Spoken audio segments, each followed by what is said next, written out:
बिस्मिल्लाहिर्रहमानिर्रहीम। तमाम स्टूडेंट्स उम्मीद है तैयारी कर रहे होंगे और जिन्होंने डॉक्यूमेंट्स जमा नहीं कराए उनके लिए ये वीडियो ज़्यादा कारआमद और सूदमंद होगी, और जिन्होंने डॉक्यूमेंट जमा कराए हैं उनको भी ये वीडियो ज़रूर देखनी चाहिए और इसका लिंक लाजमी उन स्टूडेंट्स तक लाजमी पहुँचाएँ जो दूर दराज रहते हैं, जो किसी एकेडमी को ज्वाइन नहीं कर सकते। अगर आप दूसरे के लिए अच्छा सोचेंगे, दूसरे के लिए फ़लाह का सोचेंगे, खैर का सोचेंगे, भलाई का सोचेंगे, तो अल्लाह ताला आपके रास्ते भी खोलता चला जाएगा और आपके लिए आसानियाँ पैदा करेगा। आपकी आसानी के लिए ये वीडियो बनाई है। अक्सर स्टूडेंट्स मेरे से पूछते हैं कि सर कौन कौन से डॉक्यूमेंट्स ले जाने होते हैं इनिशियल सेंटर के लिए और किन किन टेस्टों से गुजरना होता है और क्या रिक्वायरमेंट है, पासिंग क्राइटेरिया क्या है। तो सबसे पहले तो आपको ये बताएं कि जब आप जाएंगे इनिशियल सेंटर के लिए तो आपको सबसे पहले इंटेलिजेंस टेस्ट देना होगा। इंटेलिजेंस टेस्ट दो तरह के होंगे, एक होंगे वर्बल टेस्ट और दूसरे होंगे non verbal test. Verbal test और नॉन वर्बल टेस्ट में क्या फ़र्क है और इनके हल करने का क्या तरीका है, इस हवाले से हम मज़ीद वीडियो बनाएंगे और इन वीडियो को देख के आप इंशाल्लाह क्लियर हो जाएंगे कि वर्बल टेस्ट कैसे हल करते हैं और नॉन वर्बल टेस्ट कैसे हल करते हैं और कैसे अच्छे नंबर लेने हैं। सिर्फ आपने पास नहीं करना, मैं यही कहता हूँ कि पासिंग क्राइटेरिया आपका नहीं होना चाहिए कि पासिंग ये सोच रखें कि सिर्फ पास करना है, बल्कि आपने अच्छे नंबर लेने हैं। 100 में से 100 कोशिश करेंगे परसेंटेज आपकी आए, और अगर आप प्रैक्टिस करेंगे साथ साथ तो यकीन आपके 100 में से 100 नंबर आएंगे, 100% आपका रिजल्ट इंशाल्लाह ओके होगा। तो जब ये नॉन वर्बल और वर्बल टेस्ट क्लियर हो जाएंगे तो इसके बाद एकेडमिक टेस्ट होगा, जो कि ऑनलाइन, ये भी टेस्ट ऑनलाइन होगा। एकेडमिक टेस्ट में मुख्तलिफ ऑप्शन दिए जाते हैं, जिस पे एक ऑप्शन ठीक होता है उस पर आपने क्लिक करना है, लेकिन आपने गौर से करना है, फ़ौरन और जल्दी में फ़ैसला नहीं करना, सही क्लियर होकर तैयारी करके जाना है। इसमें टेस्ट आपके मैथ्स का टेस्ट होगा, इंग्लिश का टेस्ट होगा, पाक स्टडी का टेस्ट होगा, इस्लामियात का होगा और जीके का टेस्ट होगा, जनरल नॉलेज का टेस्ट होगा। जब ये भी क्लियर हो जाएगा तो फिर उसके बाद आपका फिजिकल टेस्ट होगा और फिर मेडिकल होगा, और मेडिकल के बाद आपका इंटरव्यू होगा। फिजिकल टेस्ट कौन कौन से होते हैं ये भी अक्सर पूछते हैं मेरे से, कॉल करते हैं, फ़ोन करते हैं और पूछते हैं सर फिजिकल टेस्ट कौन कौन से होंगे।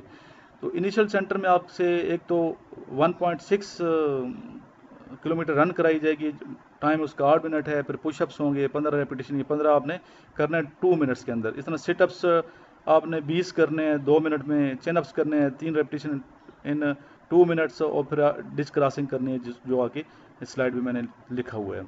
इसलिए आपने पहले से रनिंग करनी है, अपनी फिजिकल फिटनेस पे गौर करना है, जोर देना है। सिर्फ ये नहीं कि आप पढ़ते रहें, वर्बल और नॉन वर्बल की तैयारी करते रहें और फिजिकल आप कमज़ोर होंगे। हर हवाले से आपने मजबूत होना है, फिजिकल फिट भी होना है, आपने इंटरव्यू की तैयारी भी करनी है, ड्रेसिंग भी आपकी सही होनी चाहिए। ठीक है, हर हवाले से कम ठीक होंगे तो आर्मी आपको लेगी, आर्मी को बना बनाया अफसर चाहिए। फिर इसके अलावा इंटरव्यू, इन टेस्टों के बाद फिर आपका इंटरव्यू होगा। इंटरव्यू की कैसी तैयारी करनी है वो आपको मजीद मैं वीडियो में बताऊंगा कि इंटरव्यू में कौन कौन से क्वेश्चन ज़्यादा किए जाते हैं, उनके जवाब आपने कैसे देने हैं। इंटरव्यू के लिए क्या है, successful candidates will be interviewed at AS and RC and short listed for ISSB test. जो इन टेस्टों से निकल जाएगा, क्लियर हो जाएगा, तो उसका इंटरव्यू होगा, और वो इंटरव्यू उसका मेन इंट्रोडक्शन, फिर जनरल नॉलेज, इस्लामियात के क्वेश्चन, फिर करंट अफेयर्स, इस हवाले से आपको तैयारी इंशाल्लाह मैं कराऊंगा। फिर नेक्स्ट क्या है, successful candidates will receive for ISSB test through website as well as call up letter. जो क्लियर हो जाएंगे फिर उनको ISSB की डेट आएगी। और फिर ये भी क्वेश्चन किया जाता है कि ISSB कब आती है, कितना अरसा होता है। तो मुख्तलिफ होती हैं, कोई बाज़ जो कैंडिडेट्स हैं जल्दी चले जाते हैं, बाज़ लेट जाते हैं, मतलब मुख्तलिफ डेट्स में आती हैं। कोई एग्जैक्ट डेट नहीं है कि इतने दिनों के बाद आपकी ISSB आएगी, तो आपको साथ साथ तैयारी इंशाल्लाह करनी होगी।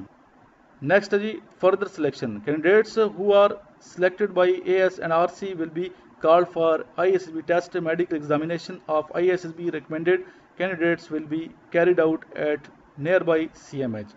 फिर आपका जो मेन आपका मेडिकल होगा फिर CMH में होगा। पहले तो सिलेक्ट सेंटर में आपका मेडिकल होगा, फिर जब आप वहाँ से ISSB से क्लियर हो जाएंगे तो फाइनल मेडिकल आपका CMH से होगा, जो आपका करीबी CMH बनता है।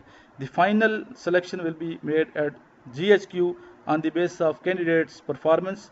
Period of training at Pakistan Military Academy PMA 2 years. ये आखिरी स्लाइड है और इसमें आपको हम डॉक्यूमेंट्स के बारे में बताएंगे कि सिलेक्शन सेंटर के वक्त आपने अपने साथ टेस्ट के लिए जो डॉक्यूमेंट्स ले जाने हैं, टेस्ट से पहले जो चेक करते हैं या सबमिट होते हैं, वो डॉक्यूमेंट्स कौन कौन से होते हैं। پہلے تو یہ کہ اوریجنل سرٹیفکیٹ آپ نے لے جانا ہے میٹرک کا، جسے ڈی ایم سی کہتے ہیں، وہ بھی آپ نے ساتھ لے جانی ہے. اوریجنل سرٹیفکیٹ الگ، اگر کسی کو نہیں ملا اوریجنل سرٹیفکیٹ ابھی تک تو ڈی ایم سی مسٹ لے جائے گا.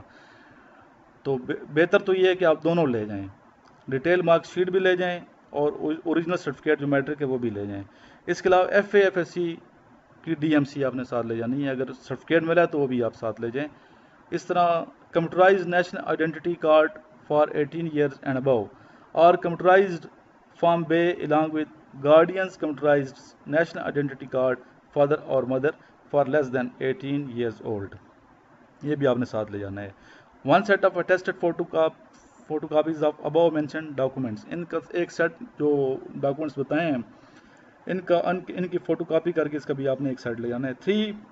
3 passport size coloured photos duly attested front end back, دونوں طرف سے ٹیسٹ ہونے چاہیے، فرنٹ سے بھی اور بیک سے بھی، by principal class 1 gazette officers, government کا کلاس 1 کا افسر اس کو ٹیسٹ کر سکتے ہیں. Original as well as 1 photo copy of not recommended letter by ISSB is also required for repeater candidate. جو ریپیٹر ہیں وہ ناٹ ریکمینڈیڈ کا جو ہے نا 1 فوٹو کاپی اس کو بھی آپ نے ساتھ لے جانا، وہ بھی اوریجنل آپ ساتھ لے جائیں گے، فوٹو کاپی نہیں اوریجنل آپ نے ساتھ لے جانا ہے. تو یہ بھی جمع ہوگا. آخر میں نوٹ لکھا ہوا ہے old national identity card and form B will not be accepted. تو اولڈ جو ہے وہ نہیں ایکسیپٹ کریں گے، تو اس لیے آپ کو چاہیے کہ نیو جو CNIC ہے وہ آپ بنا لیں اور نیو فارم بے آپ بنا کے لے جائیں. تو اپنی تیاری کریں انشاءاللہ تعالیٰ. امید ہے اگر آپ کی ڈائریکشن صحیح ہوگی، آپ کو ٹیچر کی صحیح گائیڈ لائن مل جائے گی تو آپ کامیاب ہو جائیں گے. میری دعائیں آپ کے ساتھ ہیں. شکریہ.